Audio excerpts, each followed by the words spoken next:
संदीप ने अपनी माँ के कहने पर गांव में शादी कर ली थी। लड़की का नाम था सुनीता।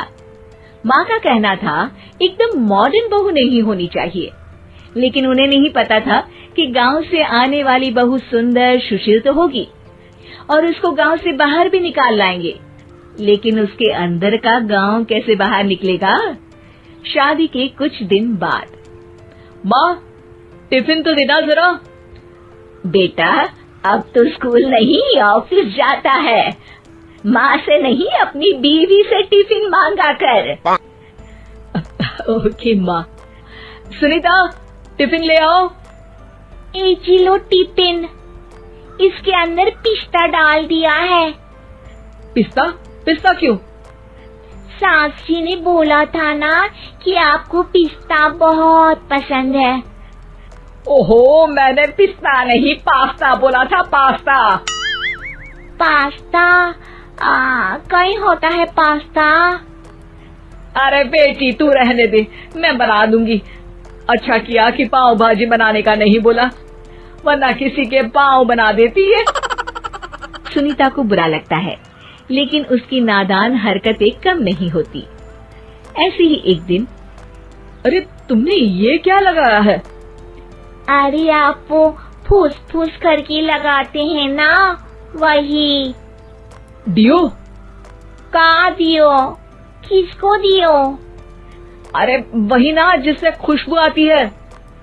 हाँ हाँ सही पकड़े हैं। अच्छा लेकर तो आना। कौन सा डियो लगाया तुमने? अभी लेकर आते हैं जी। संदीप की बात मानकर सुनीता अंदर से खुशबू वाला फुसफुस लेकर आती है। ओएमजी! ओएमजी मतलब ओ माय गणेश ना। अरे ओएमजी छोड़ो, और ये खुशबू वाला फुसफुस की बात कर रही थी तुम? हाँ इसी की, फिर से सही पकड़े हैं। अरे देवी, लेकिन आप सही नहीं पकड़े हैं, ये डियो नहीं है। डियो नहीं है तो क्या लियो है? अरे ये रूम फ्रेशनर है, जिसको कमरे में छिड़कते हैं, खुद पर नहीं।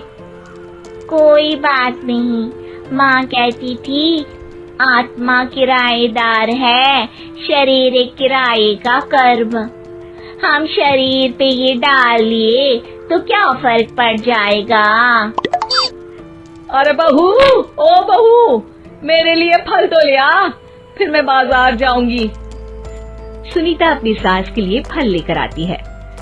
अरे बेटा, पपीता, तरबूज और सेब फल ऐसे कैसे खा लूं? काट कर तो ले आ। माँ जी, मेरे गांव में तो खेत से उठा के सीधा खा लेते हैं। अरे ये तेरा गांव नहीं है ना। अरे संदीप, तू ही कुछ समझा देना इसको बेटा। मैं कैसे समझाऊं माँ, ये तो माइक्रोवेव को भी भट्टी बोलती है। कल मैंने बोला हाय कैसी हो, तो बोलती है किसी को हाय नहीं लगानी चाहिए। अरे सुनीता, तेरा क्या होगा?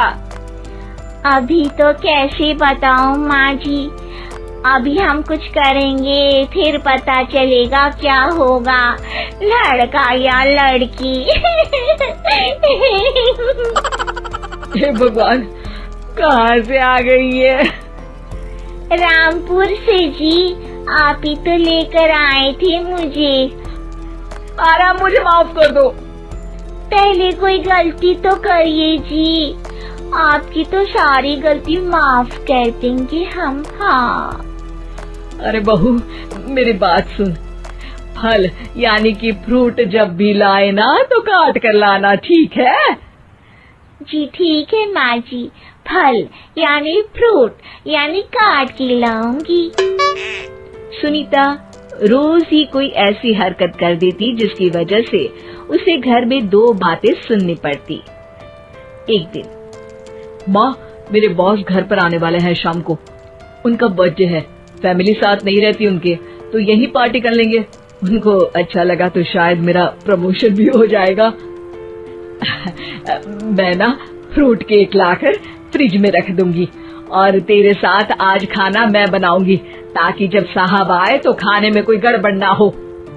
शाम को जब सारी तैयारियां हो जाती है, संदीप के साथ बड़े साहब भी घर आते हैं। आप फ्रूट केक तो ले आना बहू, फिर खाना खाएंगे। अरे इस सब की क्या जरूरत थी, आपने बुलाया वही काफी है। सर, आपका परिवार शहर में नहीं है तो हम ही आपके परिवार जैसे हैं सर। इतने में ही सुनीता फ्रूट केक लेकर आती है और बड़े साहब की टेबल पर रख देती है, और जैसे ही केक के ऊपर का बॉक्स हटाती है, ओह, ये क्या है? केक तो कटा हुआ है, मैं तो ऐसा नहीं लाई थी। आप मुझे शाबाशी दे सकती है माँ जी, मैंने ही केक काट दिया। आपने कहा था ना, फल यानी फ्रूट यानी हमेशा काट के लाना, तो फ्रूट केक भी तो फ्रूट ही है ना, तो मैंने पहले ही काट लिया। होना मैं समझदार। अरे बहू, ये क्या किया?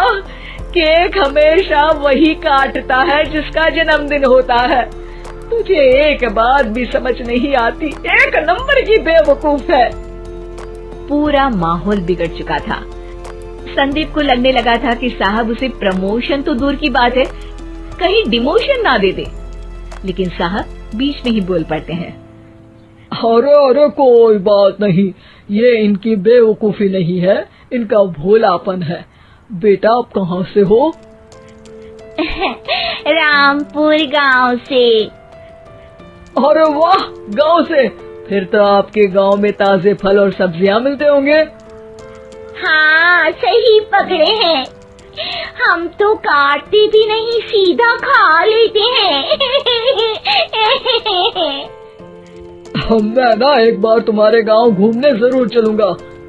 क्यों संदीप, ले चलोगे ना? मुझे गांव घूमना बहुत पसंद है।